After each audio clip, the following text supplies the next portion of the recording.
Okay, can start. Hello. This talk is about Introduction to Based Rollups and Preconfirmations. My name is Lin Oshitani. I'm from Nethermind Research.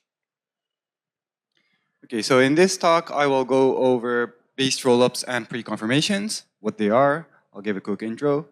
And then I will talk about our Taiko preconfirmation POC work to give like one example of an implementation of a based preconfirmation solution. So before starting, let's think about what are rollups exactly. So rollups is a technology that scales Ethereum by posting transaction data to L1, but executing them in L2. So by not executing them in L1, you get the scale. So in other words, you can think of it rollups as this. So you put L1 blocks. The L1 blocks contains the L1 blocks, L2 blocks like this. So in the L1 block, you have a bunch of these L2 blocks within them. So the big question in rollups becomes, how do we build these L2 blocks? And how we build the blocks is like a fundamental question in Ethereum research, so it's only natural that it's being asked in the L2 context too. Okay, so let's see how most rollups today work. So most rollups use centralized sequencer. What they are is basically the user will send their transactions to a centralized sequencer like this. And then the centralized sequencer will sequence the L2 transactions and then eventually build a bunch of L2 blocks and then submit the L2 blocks to the L1 block building pipeline. And eventually these L2 blocks will be included in the L1 block like this. And like centralized sequencers are very nice. Most notably, they can provide preconfirmations. So what are preconfirmations? Okay, so preconfirmation, let's think of this. Like this user is submitting a transaction C to a centralized sequencer.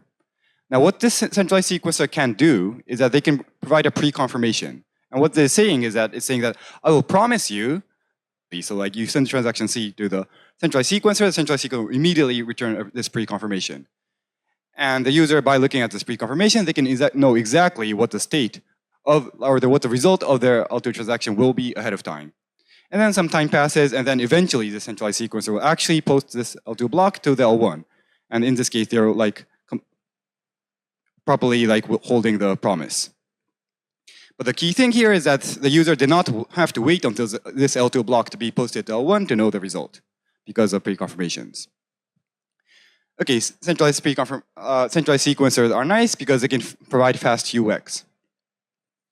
However, they are centralized. You have this like single point of failure in the whole system. So that is not great. So the big question here is, how do we decentralize the centralized sequencer? And this brings us to the idea of based rollups. Okay, so the idea of based rollups is this. Let's use the L1 block building pipeline to sequence not only the L1 transactions, but also the L2 transactions. So now and construct an L1 block that also contains these L2 blocks. Okay, so let's the L1 block building pipeline. So the user sends their transaction out to the mempool, and then what we call searchers will like bundle these transactions. So for example, if you have a DEX trade, the searcher will insert an arbitrage transaction right after it and construct what's called a bundle. And then these bundles are sent to the builder. And then the builder will collect all these bundles and then construct a block. And notice that they're worth this much. And then they're all going to send bids to the proposer. And the proposer is going to select the highest valued block and then propose it. It's not only for the L1 transactions that are like used blue here. It's also used for the L2 transactions that are used in the red here. Okay, based rollups have very nice properties. Like first, we inherit the L1 censorship. All we have is the L1 actors. So we inherit the L1 security.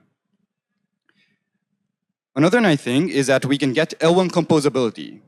This is because L1 and L2 transactions are sequenced by the same entity. So this builder part, this builder is constructing L2 and provide like composability guarantees. So based rollups are very nice. However, they're slow. So because we need to wait the L1 slot times for any form of confirmation, so like the user, to know what the result of the transaction is, they have to wait until the actual L1 block is built, then they look at the L2 blocks within the L1 block and know what the result of their transaction is. But this takes a lot of time because you have to wait until the L1 slot times. So a big question here is, can we provide pre-confirmations in this based setup? And one thing to notice here is, okay, so can the builder provide pre-confirmations? And the answer is no. The builder cannot provide pre-confirmation because they do not know whether they're going to win the auction in the end. Because the proposer is the one who's going to run the auction and choose the winning block. So the builder is not sure. As the proposer does have the monopoly sequence right because they are the one who's doing the final sign-off of this L1 block. So they're choosing what L1 block is going to be published, and they have the final say on that. So they do have monopoly sequence right, and they can provide pre-confirmations. So the idea-based pre-confirmation comes from this insight. And the idea here is that let the L1 proposers opt to provide pre-confirmations. So now like you have the L1 like same old block building pipeline, but for the L2 transactions, you can say that, hey, the proposer, let's have the proposer like collect these L2 transactions and provide pre-confirmations. And then they construct the final block. Okay, so like this is how base pre-confirmations work. And here, let me give you a specific example or implementation that we are doing at Nethermind in collaboration with Tycho. Tycho is a based rollup. And at Nethermind, is this. So during the proposer's slot time, the L1 proposer will construct L2 blocks from the L2 mempool and every 3 seconds and publish them. So the idea here is that this blue part, it's still running every 12 seconds, so the L1 block's slot time. But the red part, this pre-conf part, every 3 seconds, the proposer will collect a bunch of transactions and then pre-confirm them. And then in the end, like it's both of the L2 block transaction and L1 blocks is combined and it's built. The L1 block is built.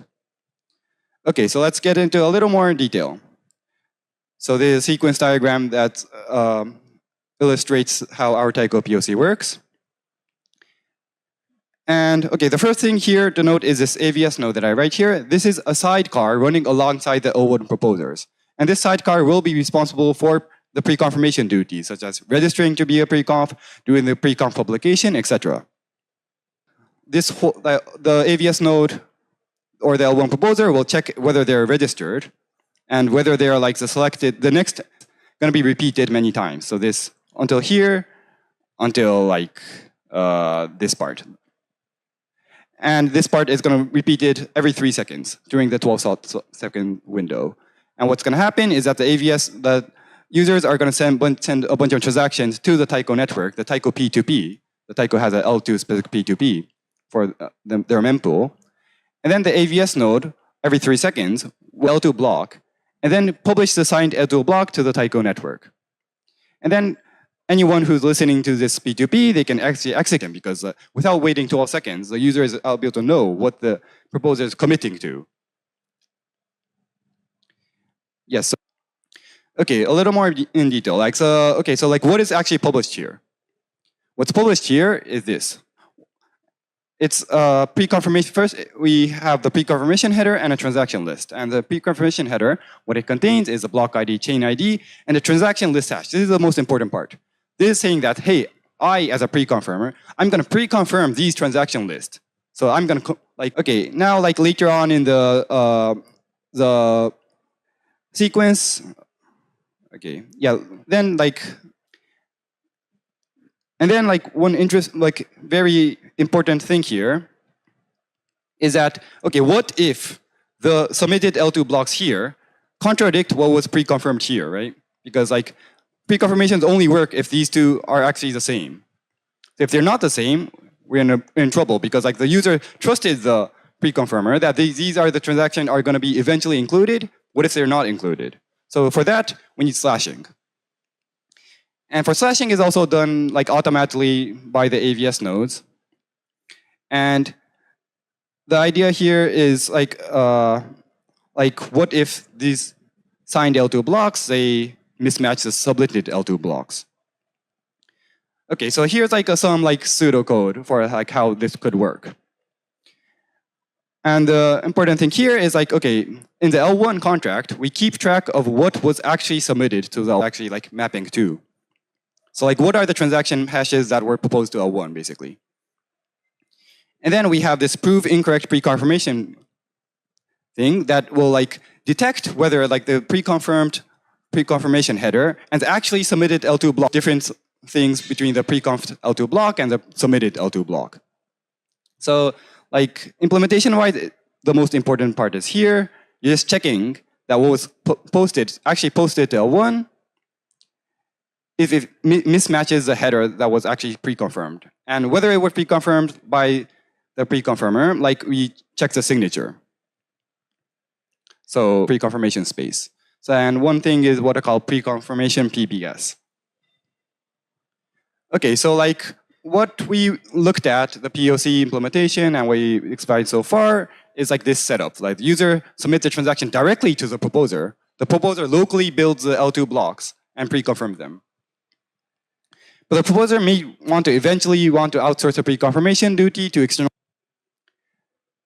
So we might want a pre-confirmation PBS because like right now the proposer is building by themselves, they want to outsource the pre-confirmation duties.